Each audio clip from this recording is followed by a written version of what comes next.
나 사실 전에 결혼했었어. 뭐라고? 아이도 있어. 그럼 나랑 만나는 1년 동안 넌 아빠였다는 거야? 사랑이었을까? 아니면 너무 늦은 고백이었을까? 서연은 3년을 같은 자리에서 꽃과 함께 살았다. 아침 6시에 눈을 뜨고 꽃가게 문을 열고 저녁 8시에 불을 끄고 집으로 돌아가는 것. 그것이 그녀의 일생이었다. 꽃잎이 떨어질 때마다 서연도 조금씩 익어갔다. 3년은 길었다. 하지만 그 시간 동안 무언가 변한 것은 없었다. 꽃집은 상권에서도 외진 곳에 있었다. 이전 세입자가 프랜차이즈를 하다 망했고 그 전은 카페였다가 문을 닫았다. 이 건물은 처음부터 실패의 유산을 물려받고 있었다. 서연도 그것을 알고 있었다. 하지만 꽃을 좋아했으므로 꽃가게를 시작했다. 현실적이지 않은 선택이었지만 그것이 서연의 특기였다. 현실과 거리두기. 그날도 평범했다.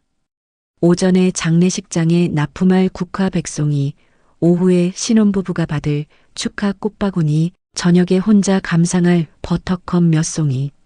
꽃들은 주인 없이 시들어가기를 기다렸고 서연은 그것을 지켜봤다. 그런데 오후 3시쯤 문이 열렸다. 안녕하세요.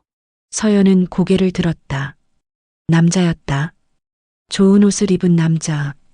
회사원 냄새가 났다. 서연은 그런 사람들을 많이 봤다.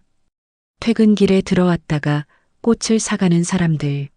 아내나 여자친구를 위해 아무렇지도 않은 것처럼 하면서도 어떤 꽃을 골라야 할지 몰라 서연의 얼굴을 자꾸만 쳐다보는 사람들. 뭘 도와드릴까요? 이 꽃들이 어떤 건가요? 그가 가리킨 것은 핑크 장미였다. 서연은 입을 열었다. 사무실에 두면 오래 가나요? 그 순간 서연은 무언가를 느꼈다. 다른 고객들은 보통 이쁜 거 있어요. 얼마예요? 이런 질문을 했다. 하지만 이 남자는 달랐다. 꽃이 얼마나 오래 갈지를 묻고 있었다. 꽃의 생명력을 물었다. 그것은 이상했다. 일주일 정도면 예뻐요.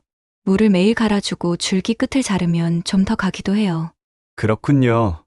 그는 핑크 장미를 바라봤다. 값을 묻지 않았다. 꽃의 가격이 아니라 그 꽃의 생명에 대해 더 생각하고 있는 것 같았다. 혹시 사무실에 두시려고요? 내 개인실이 있거든요. 혼자 있을 때 자주 보면 좋으니까요. 서연은 묘한 느낌을 받았다. 꽃을 곁에 두고 혼자 보고 싶다니. 그런 말을 하는 사람을 처음 봤다. 이거 주세요. 그가 핑크 장미 한 다발을 사고 가벼운 발걸음으로 가게를 나갔다.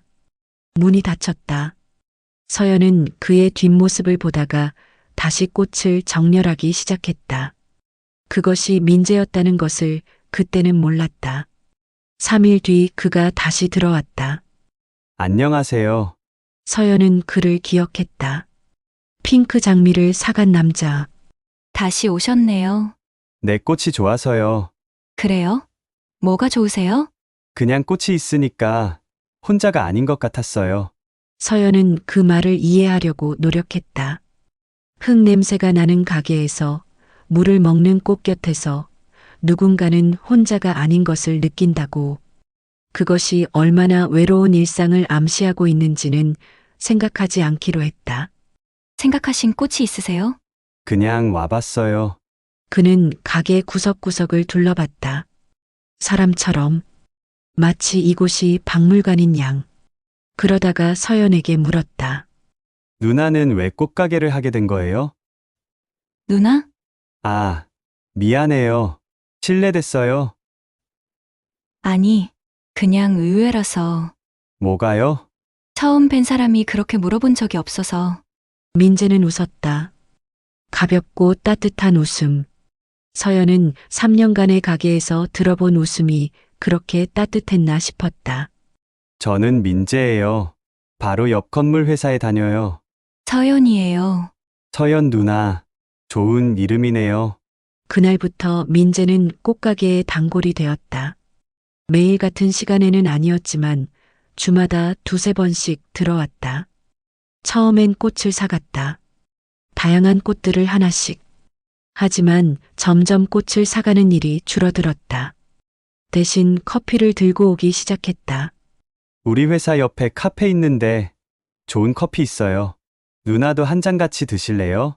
서연은 처음엔 거절했다. 가게가 바쁠 수도 있으니까. 하지만 이 시간대, 이 자리엔 손님이 거의 없었다. 그래서 받았다.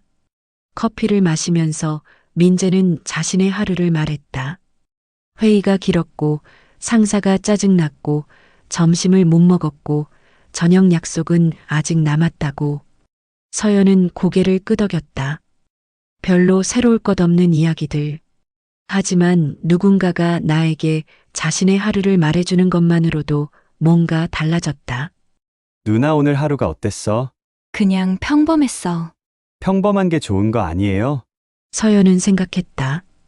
이 남자가 자신의 일상을 뭔가 이해하고 있는 것 같았다. 평범함이 좋다는 것을 아는 사람처럼. 이렇게 1년이 흘렀다.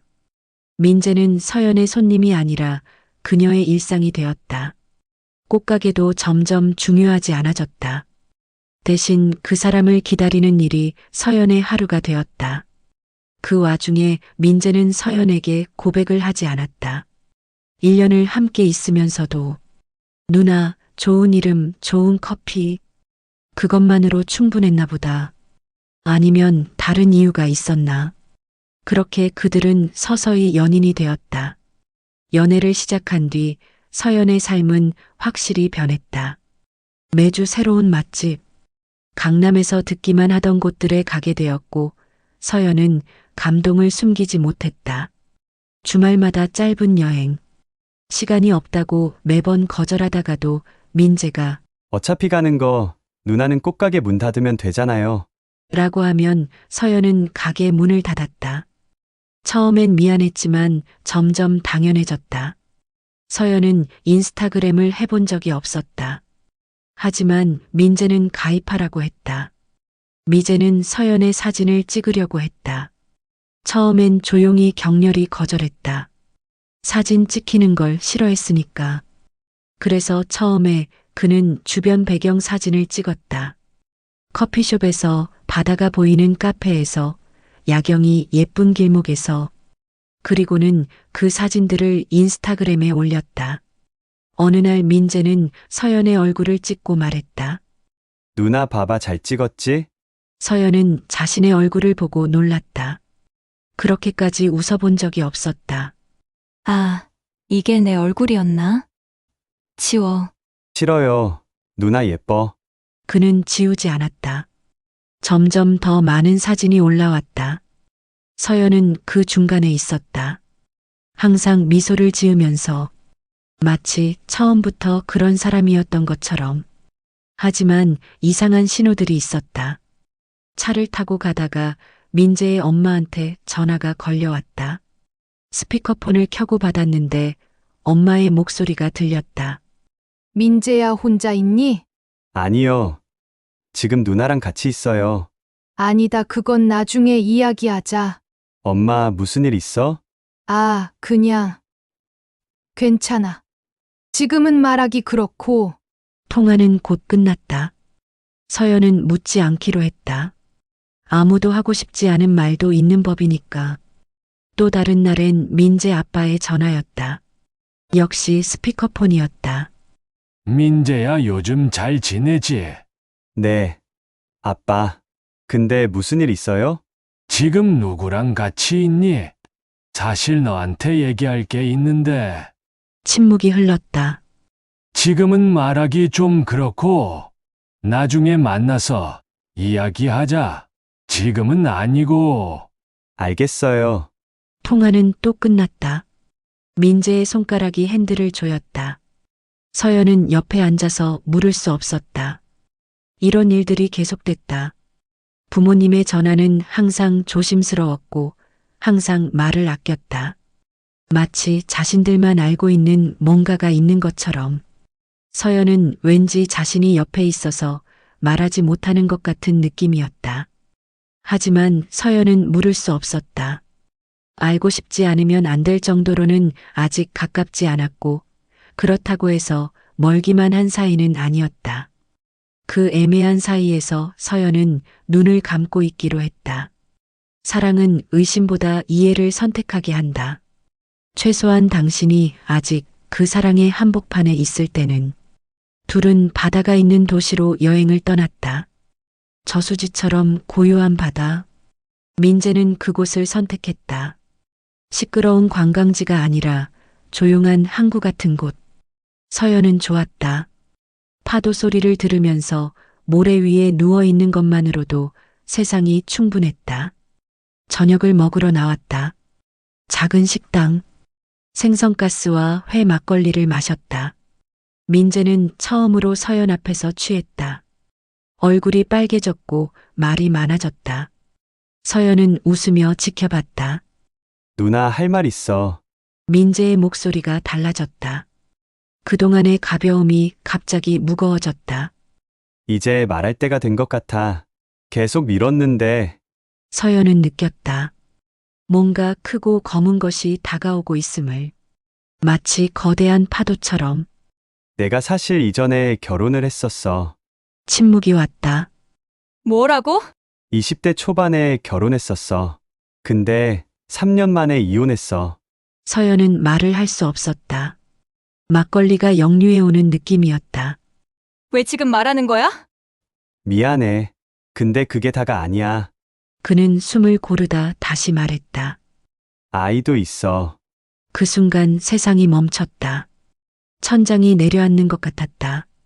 서연은 자신이 제대로 들었는지 확인하고 싶었다. 아이가 있다고? 응. 딸이야.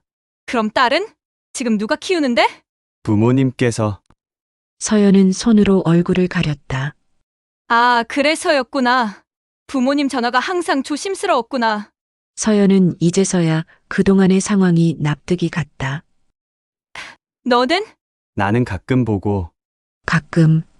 그 단어가 서연을 눌렀다. 가끔 본다고? 그럼 이 남자는 자신의 아이를 얼마나 자주 보는 건가? 일주일에 한 번? 한 달에 한 번? 아니면 더 드물게? 아이 이름이 뭐야? 유진이야. 6살. 6살. 서연은 계산했다. 민재를 만나기 시작한 날을 그리고 이혼하면서 자신을 찾아왔다. 1년을 날뛰면서도 고백하지 않으면서도 아이 엄마는? 유진이 엄마? 민재가 얼굴을 찡그렸다. 그 표정은 서연이 본 적 없는 표정이었다. 증오와 자책이 뒤섞인 표정. 바람을 피웠어. 그 사람 회사 후배랑 계속 만나고 있었어. 난 일을 많이 했고, 자주 늦었고, 그 사이에, 그가 말을 끊었다. 그리고 아이 책임도 안 졌어. 유진이를 낳고도 일을 그만두지 않았고, 아이를 좀 봐달라고 했을 때도, 너가 낳은 애인데, 너가 봐라고 했어.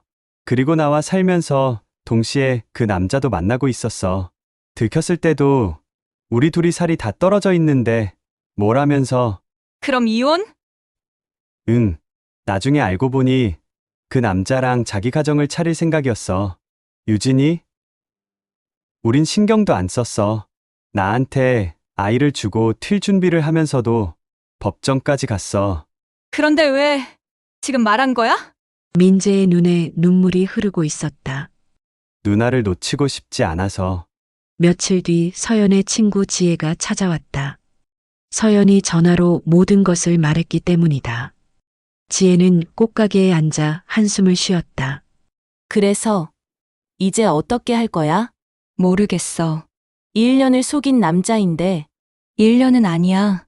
처음부터 말하지 않은 거지. 그게 뭐가 다른 거야? 서연은 대답할 수 없었다. 말과 침묵의 차이. 그것이 얼마나 큰지를 생각하고 있었다. 사랑한다고 했어. 응, 근데 아이도 있었어. 응. 지혜는 일어나 앉았다. 그럼 뭐, 결혼 전제고? 모르겠어. 근데 난 결혼 생각이 없었어. 그럼 간단하네. 그런 남자랑 그만 엮여. 엮여서 좋을 거 없어. 처음부터 널 속인 거잖아. 앞으로 어떻게 믿을 수가 있겠어? 서연은 할 말이 없었다. 지혜의 말이 맞았다. 그러면서도 피하고 싶었다. 너 지금 뭐 하는 거야? 진짜로. 나도 모르겠어. 그 남자는 널 사랑한다면서 널 계속 속여왔어. 그리고 1년 뒤에 폭탄을 터뜨린 거고, 그가 사랑한다고 했잖아. 사랑은 실수할 수 있어. 근데 인생은 반복하면 안 돼. 지혜는 서연의 손을 잡았다. 서연아, 이게 지팔직곤이야. 아이 있는 사람이랑 만나는 거 쉽지 않아. 어떻게 감당하려고 그래? 네가 갑자기 그 아이 엄마가 돼줄 수 있어. 그거 쉬운 일 아니야. 서연은 눈물을 흘렸다. 지혜의 말이 맞는데 동시에 민재가 쓸쓸해 보였다. 그 쓸쓸함이 서연을 붙잡았다. 정말 모르겠어. 그래, 생각해봐. 그리고 빨리. 민재는 완전히 달라졌다. 전화가 매일 울렸다. 5번, 10번. 서연이 받지 않으면 문자가 왔다. 누나, 미안해. 다시 만나면 안 돼? 난 바뀔 수 있어. 정말로. 꽃가게 앞에 그가 나타났다. 무릎을 꿇고 울기도 했다. 사람들이 지나가면서 쳐다봤다. 하지만 그는 신경 쓰지 않았다. 나 마지막 기회 줄래? 진짜로. 미안하다고 해서 될 일이 아니야. 서연은 그의 얼굴을 봤다. 그 얼굴엔 진심이 있는 것처럼 보였다. 하지만 진심도 거짓이 될 수 있다. 진심은 행동으로 증명되는 것이 아닌가. 너는 나한테 1년 동안 거짓말을 했어. 어떻게 내가 너를 믿을 수가 있겠어? 서연은 그때 깨달았다. 죄책감과 실제 변화는 다르다는 것을. 사람은 죄책감으로 눈물을 흘릴 수 있고 무릎을 꿇을 수 있고 약속할 수 있다. 하지만 그것이 진짜 변화일까? 결혼하자. 민재가 갑자기 말했다. 뭐라고? 결혼하자고. 그러면 난 달라질 거야. 가족이 되면 난 달라질 거야. 서연은 황당했다. 지금 이 상황에서 결혼이라는 말이 나와? 정말 사랑하니까 놓치기 싫으니까. 민재의 눈에서 눈물이 흘렀다. 하지만 서연은 흔들리지 않기로 했다. 혼자 집에 앉아 있을 때 서연의 머릿속에선 두 목소리가 싸웠다. 한쪽은 말했다. 그래도 좋잖아. 어차피 넌 결혼 생각 없잖아. 그럼 그냥 함께 있는 것도 나쁘지 않은 거 아닐까? 아이 문제도, 전처 문제도 내 삶과 무관하게 돌아갈 거야. 계속 몰라주면 되는 거야. 다른 한쪽은 반박했다. 몰라주는 게 사랑일까? 그리고 언제까지 몰라줄 수 있을 것 같아. 유진이는 자라나고 있어. 그 아이가 날 엄마로 받아들일 수 있을까? 내가 엄마 자리를 대신할 수 있을까? 언젠가는 알게 될 거야. 그때 뭘 할 거야? 그 아이에게 뭘 말할 거야? 나는 그 아이에게 계모가 될 거야. 좋은 계모? 아니, 아무도 그런 걸 원하지 않아. 아이는 자신의 엄마를 원할 거야. 잠을 잘 수 없었다. 새벽 3시 민재에게서 문자가 왔다. 누나 내일 유진이를 만나러 가. 유나도 같이 갈래? 서연은 눈을 떴다. 그리고 읽지 않기로 했다. 며칠이 지났다. 민재의 전화가 또 울렸다. 누나, 들어줄래? 서연은 전화를 받을 수 없었다. 꽃가게는 여전히 같은 자리에 있었다. 하지만 서연은 달라졌다. 아니, 달라지지 않은 걸까? 그냥 적응한 것일까? 손님들은 계속 들어왔다. 꽃을 사고 가는 사람들, 축제하는 사람, 위로받고 싶은 사람, 그냥 혼자가 되고 싶은 사람들. 서연은 그들 하나하나에 맞는 꽃을 골라줬다. 지혜가 자주 찾아왔다. 아직도 연락 와? 응, 어떻게 해? 안 받고 있어. 그래, 잘했어. 이번엔 서연의 전화가 울렸다. 민재 엄마였다. 서연 씨 맞나요? 안녕하세요, 어머니. 민재가 어떻게 지내는지 알아요? 아니요. 민재가 정신이 없어. 일도 자꾸 빠지고 유진이한테 집중하려고 하는데 그게 잘 안 되는 것 같아. 어머니, 내가 하고 싶은 말은 너무 혹독하게 대하지 말아 달라는 거야. 그 아이가 완벽하지 않다고 해도 서연은 울었다. 그것도 조용히. 엄마의 말 때문이 아니라 자신의 약함 때문이었다. 몇 달이 지났다. 서연은 꽃을 계속 다뤘고 물을 계속 갈아줬고 시든 꽃은 쓰레기통에 버렸다. 그것이 전부였다. 새로운 손님들이 들어왔고 갔다. 민재는 오지 않았다. 어느 날 창문을 통해 보니 민재가 가게 앞에 서 있었다. 하지만 들어오지는 않았다. 그저 바라만 봤다. 서연도 그를 바라봤다. 오랫동안. 그리고 눈을 돌렸다. 그날 이후로 그는 자주 나타났다. 멀리서, 가까워지지는 않으면서 마치 유령처럼. 한 번은 그의 딸이 함께였다. 6살의 여자아이. 꽃가게를 물끄러미 바라봤다. 그리고 아빠의 손을 잡고 가버렸다. 서연은 그때 깨달았다. 완벽한 결말은 없다는 것을. 상처는 아물지 않고 흉터가 되고 흉터는 평생 남는다는 것을. 그리고 그 흉터가 때론 더 강하게 만든다는 것을. 밤 10시. 서연은 꽃가게 문을 닫았다. 불을 껐다. 대면 도시의 야경이 보였다. 누군가는 저 건물에서 깨어 있을 것이다. 일을 하면서, 누군가는 자신의 잘못을 생각하면서, 누군가는 자신이 한 말들이 정말 거짓이었는지 생각하면서, 그리고 서연도 생각했다. 내가 옳은 선택을 한 걸까? 하지만 더 이상 그것이 중요하지 않았다. 중요한 것은 내가 지금 이 자리에 있다는 것이었다. 혼자, 하지만 단단하게. 1년 뒤 서연은 다시 연애를 시작했다. 이번 남자는 달랐다. 꽃을 사가기보다는 함께 꽃을 보기 원했다. 사진 찍기보다는 그냥 함께 있기를 원했다. 결혼 이야기를 꺼내려고 하기보다는 지금을 즐기기를 원했다. 서연은 배웠다. 사람은 완벽하지 않다는 것. 그리고 사랑도 완벽하지 않다는 것. 하지만 그렇다고 해서 포기할 이유는 없다는 것을. 다만 더 똑똑해져야 한다는 것. 더 견고해져야 한다는 것. 결말이 있는 것이 아니라 계속 흐르는 것이 인생이었다. 마치 꽃에 물을 주는 것처럼. 매일 같은 시간에 같은 손으로 하지만 다른 희망을 담아.